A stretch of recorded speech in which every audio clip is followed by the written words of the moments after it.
début des années 60, les pays industrialisés, sans exception, connaissent un développement économique fabuleux. C'est dans ce climat d'euphorie qu'un mal va soudainement frapper les populations. Alors que l'homme domine l'espace, il reste vulnérable au plus microscopique des êtres biologiques, les virus.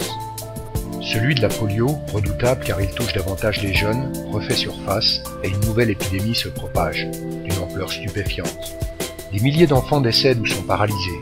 Certains, pour respirer, doivent habiter des cylindres d'acier pour le reste de leur jour. D'autres, plus chanceux, reprennent le chemin de la vie, boitillant, clopinant, puis oubliant, comme si de rien n'était. À l'aube du XXIe siècle, 40 ans plus tard, la plupart des maladies virales sont anéanties grâce à la vaccination. Les pays riches poursuivent leur quête de profit et de consommation. Si le poliovirus ne touche plus personne, plus aucun enfant, les anciens malades, eux, sont toujours là, au nombre de 20 millions à travers le monde. Et comme s'ils n'avaient pas assez payé, un mal inconnu les frappe à nouveau. On le désigne par les 3 lettres SPP pour syndrome post-polio. Terrifiant, il peut atteindre des parties saines de leur corps, détériorer des zones jusqu'alors peu touchées. Via Internet, l'information circule en temps réel. La propagation du syndrome inquiète les communautés du monde entier qui, rapidement, s'organisent et se mobilisent. Cette fois, une course est engagée pour trouver un traitement. L'époque n'est plus aux années 60.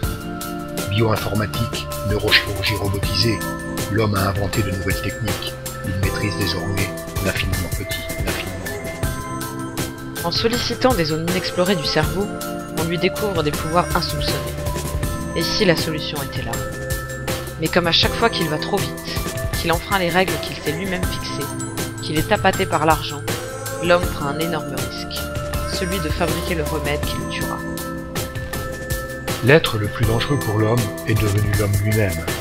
Une personne sait tout ça mieux que quiconque, sait qu'on ne défie pas aussi facilement la nature, sait que dans le passé, de telles pratiques ont provoqué la plus grosse catastrophe humanitaire de tous les temps.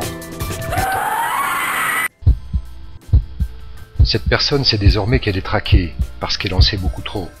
Découvrez son histoire dans mon roman « Le syndrome des oubliés ».